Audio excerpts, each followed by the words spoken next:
Assalamualaikum warahmatullahi wabarakatuh. Perkenalkan, kami dari kelompok 5. Amari Fatul Kasana sebagai moderator, Natasha Wijaya sebagai membahas KB1, Erik Setiadi dan Irfan Ardiansa akan membahas KB2, Maya Amelia dan Yupita Syari akan menjawab pertanyaan. Baiklah, di sini kami akan membahas tentang modul 4 yang berjudul keterampilan membaca. Saya akan mempresentasikan modul 4 KB1, yakni keterampilan membaca pemula. Dalam kegiatan belajar 1 ini saya akan membahas jenis membaca pemulaan. Secara sederhana, membaca pemulaan dapat diartikan sebagai pengenalan lambang bunyi bahasa serta pelafalannya menjadi bunyi-bunyi bermakna. Oleh karena itu, sebagai guru atau calon guru wajib memahami hakikat dan konsep membaca secara benar. Selanjutnya, sasarannya adalah melek huruf. Kegiatan membaca ini dilakukan secara melafalkan setiap kata, kelompok, dan kalimat tertulis dalam teks bacaan. Selanjutnya A. Pengertian membaca pemulaan. Jenis membaca yang dipelajari adalah membaca pemulaan.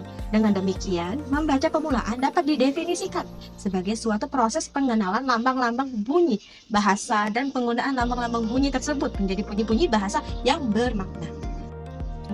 Selanjutnya, bahasa masyarakat terbagi 3 kelompok, yakni yang kelompok pertama adalah iliterat atau buta aksara, yang kedua aliterat, malas membaca, dan ketiga adalah literatur, bisa dan biasa membaca. Iliterat itu adalah buta aksara, adalah ketidakmampuan seseorang untuk membaca dan menulis. Ini bisa berdampak juga dalam kehidupan sehari-hari dan aspek kehidupannya. Lalu yang kedua adalah aliterat, malas membaca, dalam ketidakmampuan atau enggan membaca. Ini bisa disebabkan oleh berbagai faktor seperti kurang minat, gangguan teknologi, atau pengalaman buruk dengan membaca di masa lalu. Padahal, membaca itu bisa memperkaya pengetahuan dan pemahaman kita tentang dunia. Yang ketiga adalah literasi. Adalah kemampuan untuk membaca dan menulis dengan baik. Ini bukan tentang hanya bisa membaca, akan tetapi juga memahami, menginterpretasikan, dan menggunakan informasi yang diperoleh dan membaca. Orang yang literat cenderung memiliki akses yang lebih baik, peluang pendidikan pekerjaan, dan pemahaman yang lebih luas tentang dunia.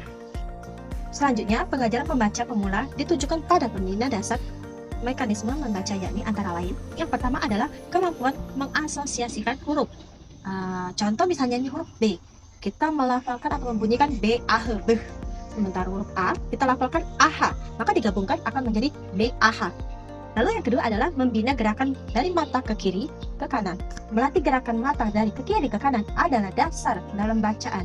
Mengikuti pola. Salah satu adalah melatih dengan menggunakan pointer seperti jari atau penanda baris saat membaca. Contoh menggunakan kalimat, ini buku saya. Cobalah untuk mengikuti kata tersebut. Dengan matamu, pasti menunjukkan arah ke kiri lalu ke kanan. Yang ketiga adalah membaca kata-kata dan kalimat sederhana, yakni contoh.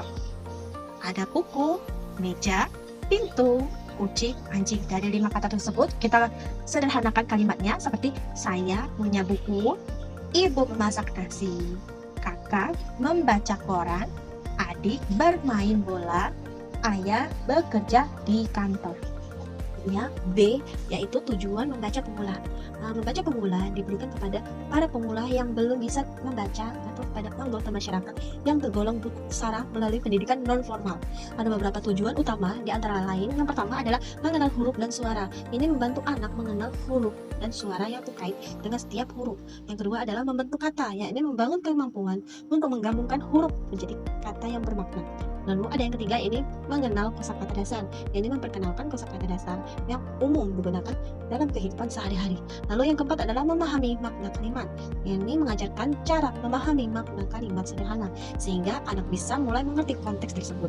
Lalu yang kelima adalah meningkatkan minat baca, yakni membuat proses belajar membaca menjadi lebih menyenangkan agar anak tertarik untuk terus membaca. Nah, selanjutnya saya akan membahas yang C, yakni membaca pemulaan. Membaca pemulaan berfungsi sebagai peletak dasar atau fondasi bagi keberhasilan seseorang dalam semua aspek kehidupan. Terdapat banyak peran dan fungsi membaca ini sangat penting dalam membentuk dasar literasi pada anak muda dan pembelajaran awal. Adapun beberapa peran dan fungsinya, ini kita akan membahas peran membaca pemula.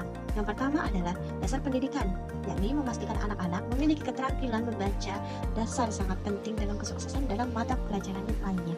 Lalu ada yang kedua, yaitu pengembangan bahasa, yakni membantu anak-anak dalam mengenal bahasa dan memahami bahasa secara baik. memperluas kosakata, dan membangun kemampuan berkomunikasi yang baik.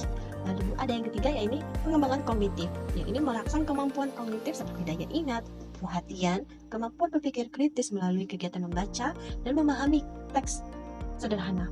Lalu ada pun yang keempat, yaitu membentuk minat baca.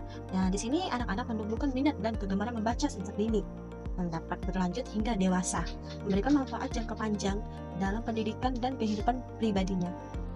Dan seterusnya ada fungsi membaca pemulaan. Yang pertama adalah mengenal huruf dan suara. Di sini tuh membantu anak-anak mengenali huruf alfabet dan suara terkait.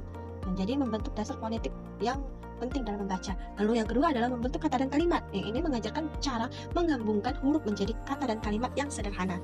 Yang ketiga adalah memahami makna. Yang ini membantu anak-anak memahami makna kata dan kalimat, meningkatkan pemahaman baca dan kemampuan menginterpretasikan teks. Lalu ada yang keempat, yaitu peningkatan kemampuan membaca.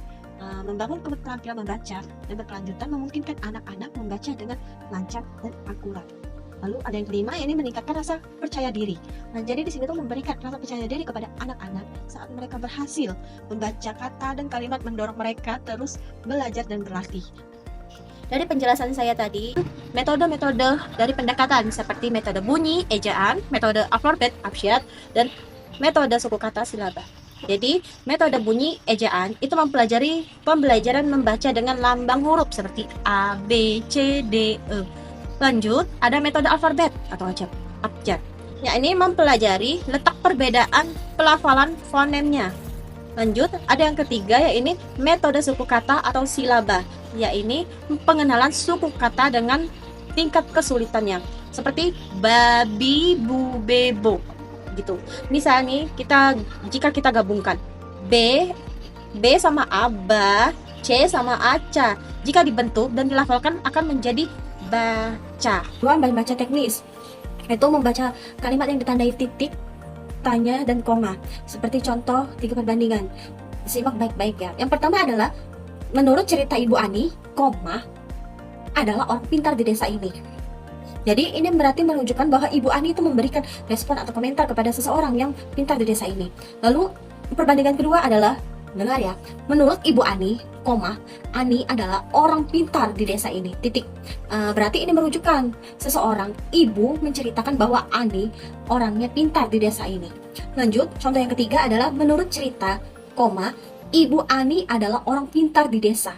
Berarti ini menunjukkan ada seseorang bercerita tentang Ibu Ani adalah orang pintar di desa ini. Nah, dari 3 perbedaan tersebut akan merasakan perbedaannya ya. Jadi membaca bersuara atau membaca teknis dalam membaca lanjut merupakan kegiatan yang dilakukan oleh pembaca bersama-sama dengan pendengaran yang menangkap informasi dan suatu bacaan atau untuk menikmati bacaannya. Oleh karena itu, dalam kegiatan membaca bersuara pada tingkat lanjut, pembaca pertama-tama dituntut untuk memahami makna serta pemahaman yang terkandung dalam bahasa bacaan sebelum membacakan kepada orang lainnya. Untuk penjelasan KB1 tentang keterampilan membaca, untuk mendalami modul 4 selanjutnya diteruskan KB2, dipersilakan. Terima kasih.